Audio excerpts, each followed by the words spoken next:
बहका दिया एकदम। कहा दिया उठा ले जाएगा आपको, ना अपील ना वकील ना दलील, कुछ नहीं, उठा ले गया तो काम खत्म कर देगा।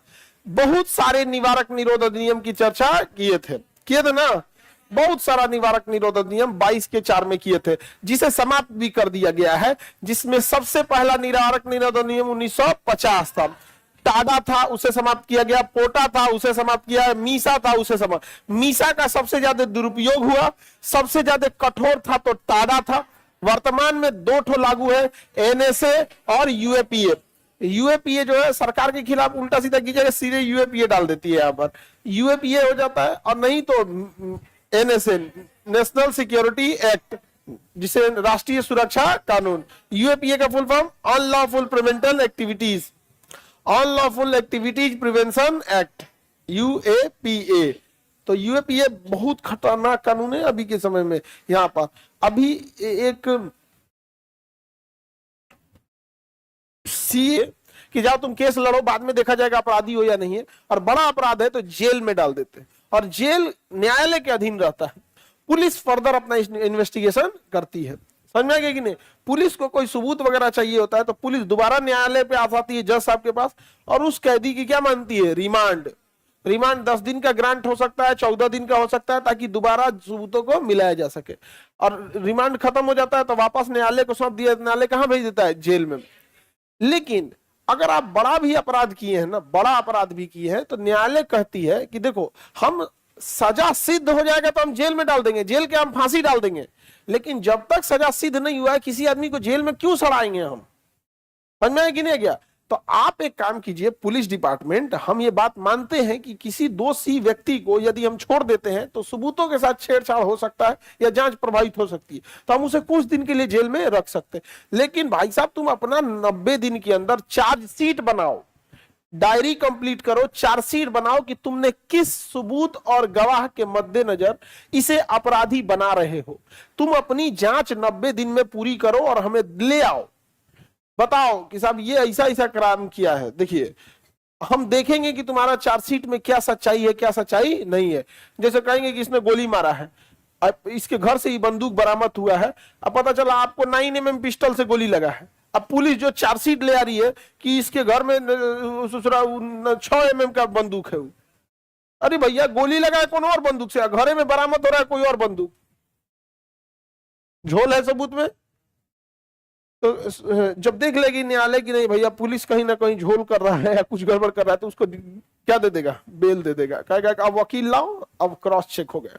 उस शरजील इमाम वाला एक मैटर है, उसको ना स्टेटुअरी बेल की बात आ गई है, मतलब पुलिस ने अभी अपना पूरा चार्जशीट कंप्लीट किया कि नहीं किया उससे मतलब नहीं है, लेकिन स्टेटुअरी बेल उसे कहते हैं कि जिस अपराध में आपको पुलिस ने गिरफ्तार किया और न्यायालय को सौंप दिया है, यदि उस अपराध की सजा 10 साल है और आपने 5 साल सजा काट लिया है, पुलिस ने अपना चार्जशीटें नहीं जमा किया है, पुलिस अपना जांचे आधी सजा काट ली है ना, तो उसे कहते हैं वैधानिक बेल। अब आपको मिलना ही चाहिए कि भैया आप तो आधा सजा वैसे ही काट लिए बिना कंफर्म हुए कि आप अपराधी हैं कि नहीं है, तो उसे स्टेटुअरी बेल कहते हैं। क्या कहेंगे, स्टेटुअरी, यानी कुल अपराध का, कुल सजा का आधा अगर आप बिना मतलब चार्जशीट फाइल हुए या बिना केस लड़े ही अगर काट लिए हैं तो उसे क्या कहेंगे, स्टेटुअरी बेल।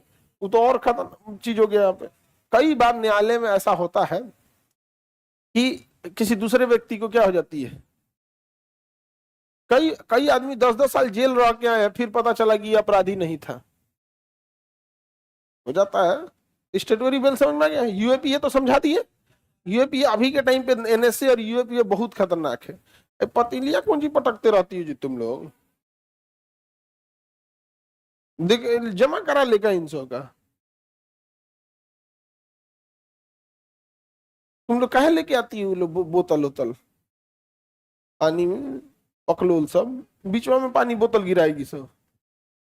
पढ़ाई से ध्यान 22 में है, अब 23 में देखते हैं। 23 और 24 जो है ये एक ही कैटेगरी का है, इसमें ना आपसे जबरदस्ती काम कराने पे रोकता है। 23 में कहता है कि किसी भी व्यक्ति से बलात् श्रम,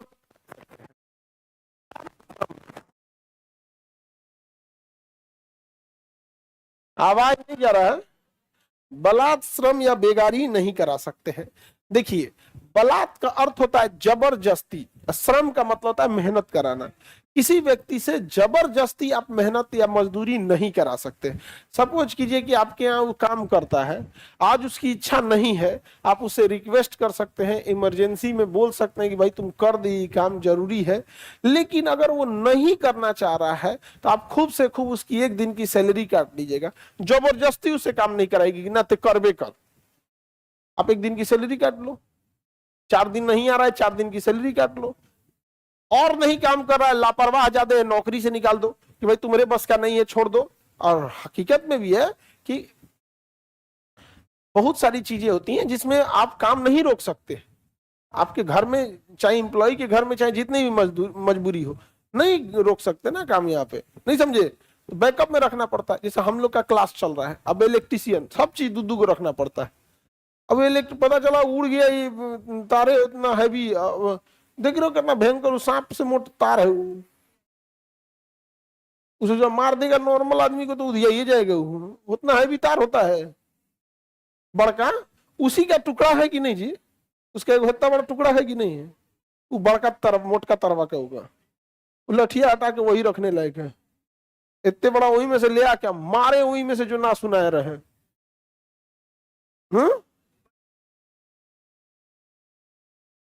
तो हम लोग भी क्या रखते हैं, दो सेट रखना पड़ता है यहाँ पे, एक ठो अगर गड़बड़ होगा तो। लेकिन आप किसी व्यक्ति की सैलरी काट ले सकते हैं, उसे नौकरी से भले निकाल दीजिए, लापरवाह है, जबरदस्ती काम नहीं करा सकते।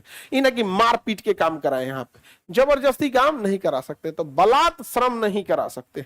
दूसरा है बेगारी। दूसरा क्या है? बेगारी। किसी की इंसान से बेगारी नहीं करा सकते। बेगारी का मतलब क्या होता है?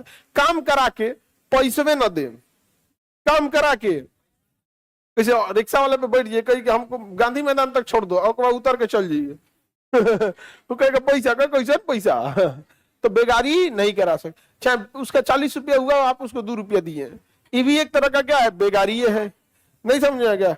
बिहार में इसी चीज को रंगदारी बोलता है सब। बिहार में इसी चीज को क्या कहेगा? रंगदारी। यहाँ पे पैसा नहीं देगा, समझा गया कि नहीं आ गया? अब बिहार में ना छोटे लेवल के गुंडे हैं, चटपई का पाकिट मार के लेवल के, हाँ, रिक्शा, ठेला, चाउमीन, बर्गर, ये सब का खा के पैसा नहीं देता है सर, समझ में आ गया कि नहीं आ गया? चाट वाले का खा लेगा, पैसे में नहीं लेगा, उसका भी गलती है, पकड़ घर में तेलवा फेंक दे।